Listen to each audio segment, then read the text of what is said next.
Preguntas frecuentes sobre los conejos en Internet. Segunda parte, alimentación y cuidados. ¿Cuál es la dieta de un conejo enano?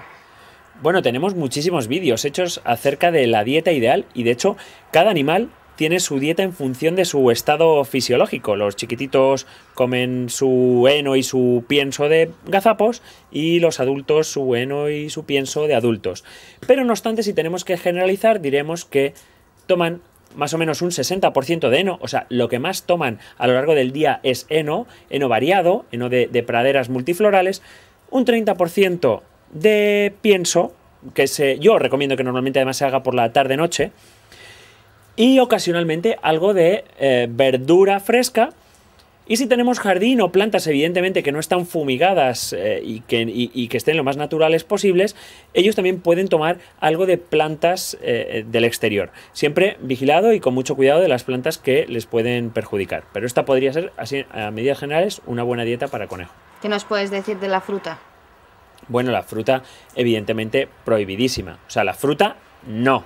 La fruta es muy rica en azúcar y los conejos, en particular los conejos, no deben tomar fruta. No os confundáis, pero las cobayas sí pueden tomar fruta y la necesitan, porque las cobayas necesitan un aporte de vitamina C muy importante, pero los conejos no. Los conejos no necesitan esa vitamina C y los conejos no deben tomar fruta. Pregunta muy frecuente. Mi conejo se come las cacas. ¿Por qué?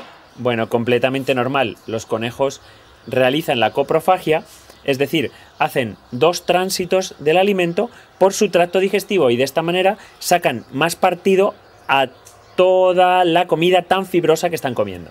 Nueva pregunta. Mi conejo se hace pipí por toda la casa y a veces me lo dispara a mí. ¿Qué hago? Bueno, yo creo que tiene claramente un problema con el celo del conejo. Ya lo hemos explicado también varias veces en los vídeos.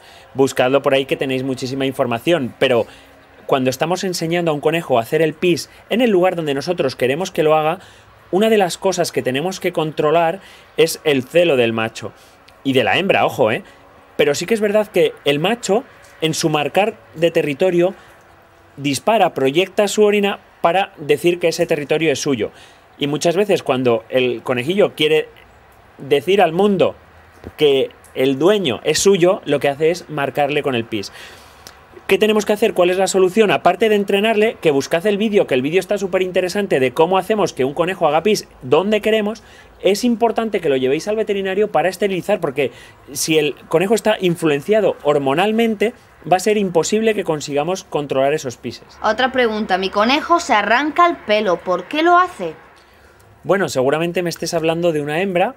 Lo hacen frecuentemente cuando entran en celo, se quedan embarazadas y preparan el nido, o incluso cuando tienen un embarazo psicológico, que a veces también las hembras que no están castradas pueden tener embarazos psicológicos y ellas preparan su nido. Y para preparar el nido se arrancan el pelo de la tripa, a veces el de la papada, todo lo que pueden en la zona ventral.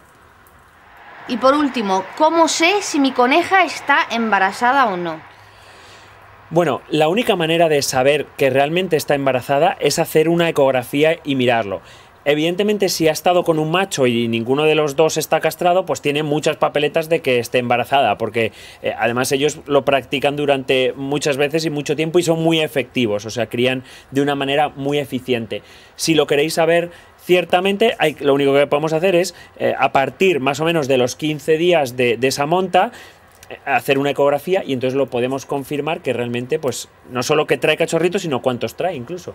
Ya todo esto dicho, también os queremos recalcar de que es muy importante tener en cuenta que ningún veterinario debe poner un diagnóstico o aún más ofrecer un tratamiento por una enfermedad o un problema que vosotros comentáis por internet. Esto no debe y no puede pasar realmente, porque un veterinario sin ver el animal no puede poner un diagnóstico.